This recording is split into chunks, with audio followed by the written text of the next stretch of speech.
Hello dear students. आज हम लोग ये देखने वाले हैं मेरे आज का जो सेशन है उसके तीन ये इंपॉर्टेंट टॉपिक्स हैं कि भाई स्टूडेंट क्वेश्चंस को अटेम्प्ट क्यों नहीं कर पाते हैं या फिर सॉल्व क्यों नहीं कर पाते हैं। रोज़ मेरे जो ऑफलाइन लेसन्स जहाँ पर मैं लेता हूँ, ऑफलाइन मेरे जो लेक्चर्स होते हैं, वहाँ पर सबसे बड़ा दिक्कत यही आता है कि बच्चों के पास ना एक चीज़ की बहुत कमी है, फंडामेंटल कंसेप्ट्स। अब ये फंडामेंटल कंसेप्ट आपके पर्टिकुलर किसी सब्जेक्ट के रिगार्डिंग हो सकते हैं। जैसे अगर फिजिक्स पढ़ाता हूँ मैं, तो फिजिक्स के रिगार्डिंग जितने भी फंडामेंटल्स हैं, चाहे वो यूनिट्स मेजरमेंट हो या फिर आपका वेक्टर्स होगा या फिर आपके कुछ ट्रिगोनोमेट्री के बेसिक फॉर्मूलेज होते हैं, उसके बगैर आपका कोई फिजिक्स का न्यूमेरिकल तो सॉल्व होगा नहीं। थ्योरेटिकल क्वेश्चन के लिए उनके फंडामेंटल कंसेप्ट्स होंगे या फिर जिसको हम लोग कहते हैं कुछ आपका थ्योरी प्रिपेयर्ड ही नहीं होता है, आपका थ्योरी बहुत वीक होता है, आपको कंसेप्ट ही पता नहीं होता है। इसीलिए जो पहला क्वेश्चन मैंने बोला है कि why students are unable to solve their MCQ questions, इसका सबसे बड़ा प्रॉब्लम ये है कि आपका थ्योरी वीक है। आज ही एक लेक्चर में मैंने पूछा था कि आपको अगर कोई प्रॉब्लम सॉल्व करनी है तो वो किसी रिलेटेड टू था इलेक्ट्रिक पोटेंशियल और कैपेसिटर वाला लेसन में था। तो पोटेंशियल उनको पता तो होना चाहिए, व्हाट इज दिस पोटेंशियल। अगर पोटेंशियल पूछा है तो उसका फॉर्मूला अगर मान लेते ही आपका work done per unit charge होता है, अगर इसको ये फंडामेंटल पता ही नहीं है तो वो कैसे सॉल्व कर पाएगा इसको। तो सिंपल सा यहाँ पर सॉल्यूशन मैं ये कहूँगा कि आपको अगर क्वेश्चन सॉल्व करने हैं अच्छे से, आपको अगर आपका जो नीट JEE, आपका नीट या फिर यही यूज़ करते हैं, आपका नीट, आपका JEE, आपका CET, ये तीनों में से कोई भी अगर आपको एग्जाम्स देनी है, मैं पर्टिकुलरली बात कर रहा हूँ नेक्स्ट ईयर के लिए, दैट इज 2026 के स्टूडेंट्स के लिए जो अभी 11th से 12th में आए हैं। ऊपर से अभी तो समर वैकेशन लगेगा। अब समर वैकेशन में भी वो क्या होगा, आपका थोड़ा सा ब्रेक मिलेगा आपको आपकी पढ़ाई से, तो अच्छी बात है, उस ब्रेक को यूटिलाइज करो, have some rest, spend some good time. कहीं पे अगर आपको प्लानिंग है तो उसको कंप्लीट करो, बट उसके बाद में मोस्टली ऑफ मिड ऑफ में या फिर एंड ऑफ द मे से लेके दिसंबर तक आपको है ना आपका सिलेबस कंप्लीट करना है, आपको पढ़ाई पूरी करनी है। क्योंकि आपका अगर हम लोग देखें 2026 के लिए तो आपका फेब में रहेगा आपका बोर्ड्स, उसके बाद में आपके जनवरी और अप्रैल में रहेंगे आपके JEE के एग्जाम्स, उसके बाद में मई में आपका होगा अगेन नीट एग्जाम, और अप्रैल के 2-3 हफ्तों में होता है आपका CET, मैं महाराष्ट्र सिटी की बात कर रहा हूँ। तो ये सब पढ़ाई आपको करनी है पूरी के पूरे मई से लेकर दिसंबर, ये 7 महीने में ही। अगर इससे पहले आपकी पढ़ाई स्टार्ट हो चुकी है, आपके बहुत सारे लेसन प्रिपेयर्ड है तो अच्छी बात है, बट फिर भी मैं कहूँगा कि जब तक आपका थ्योरी वीक है आप कोई भी क्वेश्चंस को अटेम्प्ट ना करें तो बेहतर है। कोई भी MCQ की बुक अगर आप लेके बैठते तो उससे पहले याद रखें कि आपके पास पर्टिकुलर उस लेसन के सारे फॉर्मूलेस कलेक्ट होने चाहिए। आपके पास अगर फॉर्मूलाज कलेक्टेड है दैट मीन्स कि आपने कुछ थ्योरी पढ़ा हुआ है, उसके बाद में ही आप ये पूरा रिवीजन करके ही उस MCQ को सॉल्व करेंगे।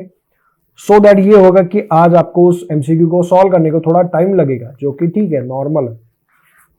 आपको जो भी टाइम लगेगा उस MCQ सॉल्व करने के लिए करो, बट जैसे जैसे प्रैक्टिस होगा आपका ये टाइम ऑटोमेटिकली रिड्यूस हो जाएगा। एक दिन में आप शॉर्टकट नहीं सीख पाओगे, एक दिन में आप सभी के सभी क्वेश्चंस को एक्यूरेट नहीं कर पाओगे। आज आपका टाइम है एक्यूरेसी के लिए, आज आपके पास टाइम है तो आपको गेन करना है आपका कितना एक्यूरेट आता है, आपकी एक्यूरेसी को आपको इंक्रीज करना है। टाइम धीरे धीरे कम हो जाएगा जब भी आप प्रैक्टिस करोगे विद मई से लेकर दिसंबर के बीच में।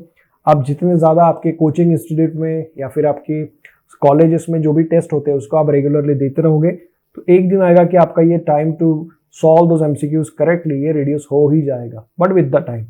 तो आपको फंडामेंटल पढ़ना है, बगैर फंडामेंटल के आप कुछ भी नहीं कर सकते। सिंपल सी बात है, अगर कोई आपको डेरिवेशन करना है फिजिक्स में, पर्टिकुलर फिजिक्स की ही बात करूँ मैं, अगर आपको कोई डेरिवेशन करना है तो उसके लिए आपको ट्रिगोनोमेट्री के कंसेप्ट समझना बहुत ज़रूरी है, उस पर डेरिवेटिव भी आना चाहिए और आपको इंटीग्रेशन भी आना चाहिए। मैं तो ये कहूँगा कि आप अगर ये मैथमेटिक्स के कुछ फंडामेंटल्स जो बोले हैं मैंने, कौन से ट्रिगोनोमेट्री, उसके बाद में डिफरेंशिएशन मतलब के डेरिवेटिव्स और आपका इंटीग्रेशन, ये अगर आपके क्लियर है, इंटीग्रेशन ये अगर आपके क्लियर है, अच्छे से आपको आते हैं, तो आपका बहुत सारा काम उधर ही क्लियर हो जाता है। बिकॉज इसी पे बहुत ज़्यादा दिक्कत क्रिएट हो जाती है जब भी हम लोग कोई डेरिवेशन करते हो। डेरिवेशन में आपको डिफरेंट 100 तरह के आपके फॉर्मूले बनते हैं, देखो फॉर्मूला एक ही होता है, उसकी में जितनी क्वांटिटीज होती है उतने उसके ऊपर क्वेश्चंस बन सकते हैं। यह सिंपल सा फंडा है।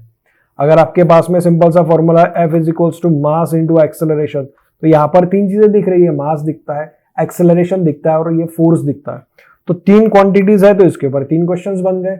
आप फोर्स को और किसी डिफरेंट टाइप ऑफ फोर्स के साथ में लगा दो, वो और एक नया फोर्स बन जाएगा, तो नया फॉर्मूला बनेगा।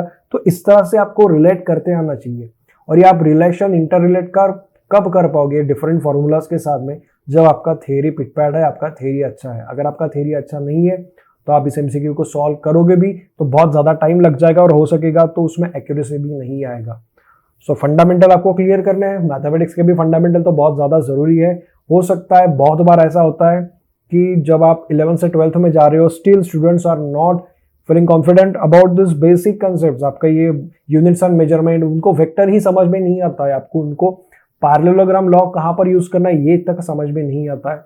तो आप उसके एज अ एप्लीकेशन वो जो लेसन है उसको कैसे कर पाओगे और आप उसके क्वेश्चंस कैसे सॉल्व कर पाओगे। सो कुछ सब छोड़ो, आपका मैं तो ये कहूंगा कि ये काम है कि आप ये जो समर वैकेशन मिलेगा आपको, ये पूरा मई मंथ आप है ना 11 के जो भी फंडामेंटल्स है, जैसे आपको फिजिक्स करना है तो आप उसकी किताबें पढ़ो, आप डिफरेंट जो भी कॉन्सेप्ट्स है उसके रिगार्डिंग बुक्स पढ़ो, HC वर्मा को जाके पढ़ो, NCERT की बुक या फिर स्टेट बोर्ड की बुक, कोई तो एक बुक उठा के पढ़ो।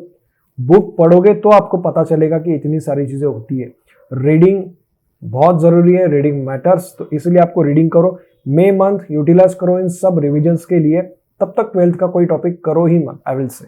उसके बाद में आप फिर जून से लेकर दिसंबर तक अच्छे से सब चीजें कर पाओगे, बिकॉज ये सारी चीजें टाइम कंज्यूमिंग है, टाइम लेते हैं, एक दिन में कुछ नहीं होने वाला है। ठीक है, तो नीट JEE के लिए आपको बेसिक कंसेप्ट समझना बहुत जरूरी है। उसके बगैर आप कोई MCQ अटेम्प्ट ना ही करो तो बेहतर है। टाइम वेस्ट होगा और कुछ नहीं होगा। और खुद से झूठ नहीं बोलना है। जो लेसन आपका प्रिपेयर नहीं है सो गो प्रिपेयर इट, उसको पढ़ो और उसके बाद में ही आप उसके MCQ सॉल्व करो। और ध्यान रखना हमेशा आप बुक्स को रीड करना जरूर स्टार्ट करो। आज के ज़माने में सब कहते हैं कि टाइम नहीं है, हर चीज़ का टाइम आपको निकालना पड़ेगा, खुद होके कुछ नहीं होगा। आप सब चीज़ें मोबाइल, गूगल, ChatGPT इसके ज़रिए नहीं कर पाओगे। आपको खुद होके जब आप पढ़ोगे, वो आप उसमें इन्वॉल्व होगे, जब आप उसको लिख कर देखोगे जो आप बुक में पढ़ रहे हो, तो ये कंप्लीट इन्वॉल्वमेंट होती है। उससे आपका ब्रेन मैपिंग करता है, उसको आप अच्छे तरीके से उसको ट्रेस करेगा, ध्यान में रखेगा, मेमोरी में स्टोर करेगा। और जब भी आप उसको यूज करोगे क्वेश्चंस को सॉल्व करने के लिए, इन दैट केस ये सारी चीजें आपको तब बहुत अच्छे से काम में आएगी। और अल्टीमेटली यही आपका कॉन्फिडेंस भी बूस्ट करेंगे। और जो हमारा मोटो है कि कम टाइम में मैक्सिमम MCQ सॉल्व करना है, तो ये भी आपका मोटो उसमें क्लियर हो जाएगा। तो ये तीन चीज़ों को ध्यान में रखिए, आप इसके हिसाब से ही काम करो। अगर आपने अभी तक पढ़ाई नहीं स्टार्ट की है कोई दिक्कत नहीं है, बट स्टार्ट करना है तो आपको डायरेक्टली 12th से स्टार्ट करना ही नहीं है।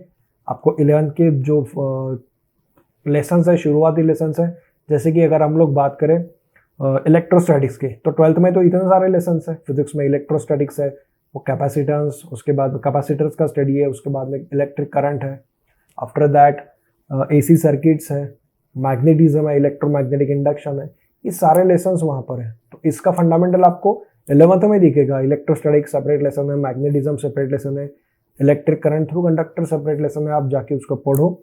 आप जितना रीडिंग करोगे तो आपको उतना नॉलेज रहेगा। रीडिंग कभी भी वेस्ट नहीं होता है। ओके, सो ये चीज़ें ध्यान में रखो।